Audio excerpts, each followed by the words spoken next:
First thing to bear in mind with silver service, obviously I'm going to go through the actual how to hold the spoon and fork for any of you who don't know. But it's very simple. Over the little finger, under the next finger, and over the third like that. Then the back of the fork just rests there and you pinch it between these fingers. Like that. Okay? This is hot. You'll have a folded napkin underneath to stop you burning your hand. Okay? We call it a sleeve. Now, normally when you bring the food up, especially in a castle, you can imagine you've brought the food up from the kitchen. So because we're walking it down all these drafty corridors, it's best if it's under a cloche, like this. But what you want to make sure you do is don't carry it all the way to the table like that and then realise you've still got the cloche on the top, because you can't, well, you don't want to be trying to do something like that. And also, always really important to remember that the inside of that cloche lid will be soaking wet with condensation. So be really careful when you take it off, because you'll get hot water running off. Yeah, so you want to do it on a side table, well away from the dining table, and make sure that there's something like a cloth to absorb the water so you don't spill it on something that you shouldn't. The kind of flats that you use for silver service could be completely flat, or they could be a terrine that's dished like this. Sometimes the chefs will put a variety of vegetables together. Sometimes you'll have one member of staff taking each vegetable.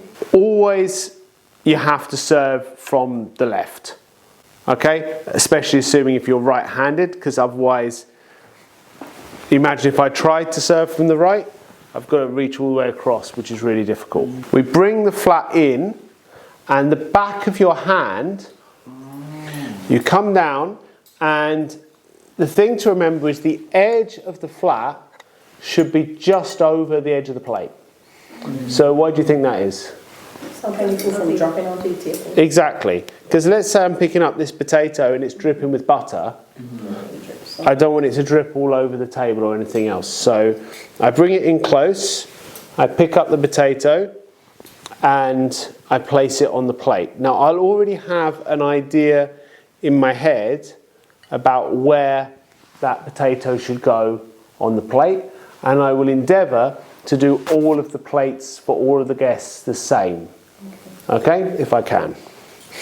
Then traditionally you continue to put the food on the plate until the guest says stop, but make sure you use your common sense, because as you can imagine, if the guest is actually deep in conversation, you're not going to empty the entire flat of veg onto their plate.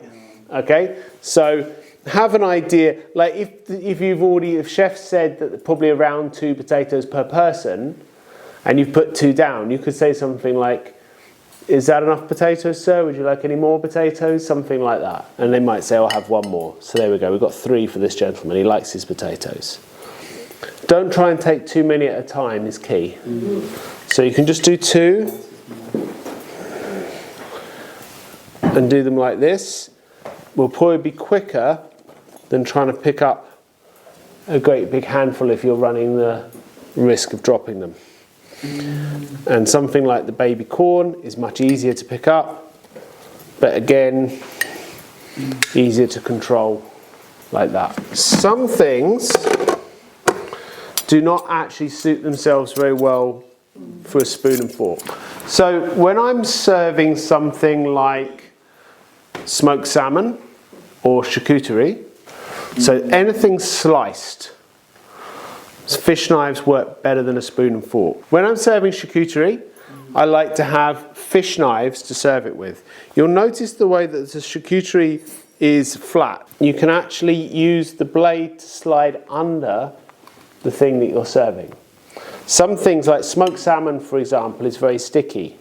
So being able to separate the slices of smoked salmon with the knives is really, really useful. See, I'm just literally sliding under one, pinching it on top like that, and serving it. So I can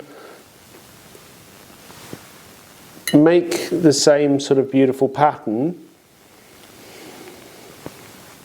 and move everything across from one plate to the next.